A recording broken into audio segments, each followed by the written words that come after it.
I'm Jennifer Angel. This is my weekly message.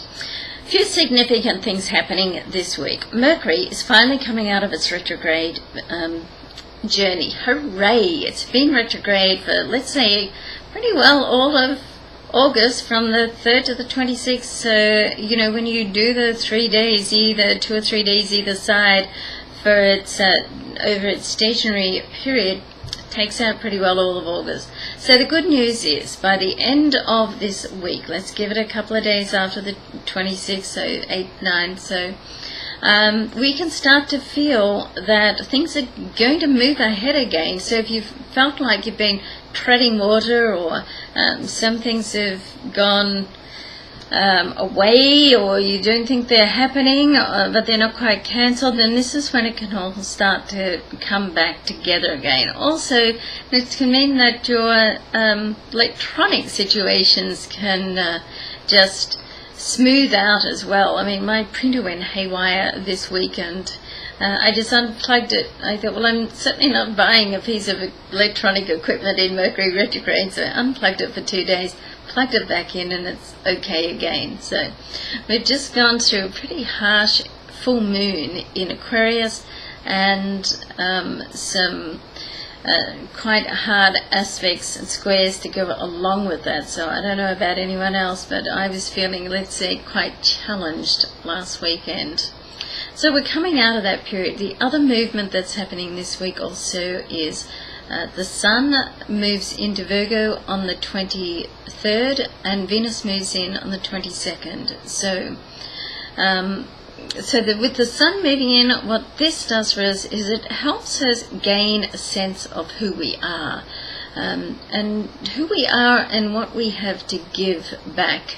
So how we can serve people, how the greatness of who we are and the qualities that we have in our character points, how the greatness of just the person that you are is able to give back to the world at large, or just those people that are close to you. So this is a nice time.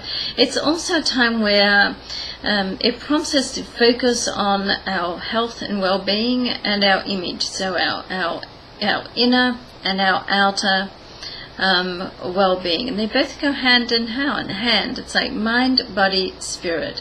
So we need to look after what we project on the outside, because we're living here in a physical world. We need to look after our body, and if we can combine that with a mind, body, spirit connected approach, then really that's where the power is. That's when you can truly stand in your own circle of power and make things happen for you.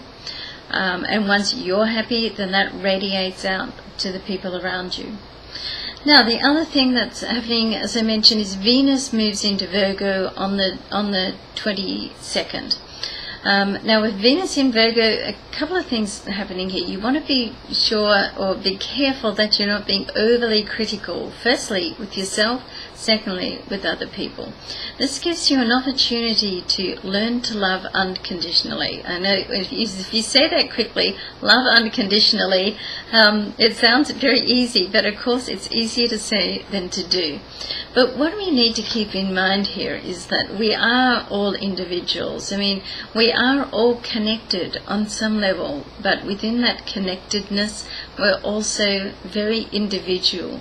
And in that sense, if you can learn to love and accept the person you are, then you can learn to love and accept your neighbor and the people around you. So think about that this week. That's probably the greatest lesson or advice that I can give you this week. Walk a mile in someone else's shoes, and pull yourself up if you find yourself being critical, firstly to you or to someone else. Okay, live and let live. Love that saying.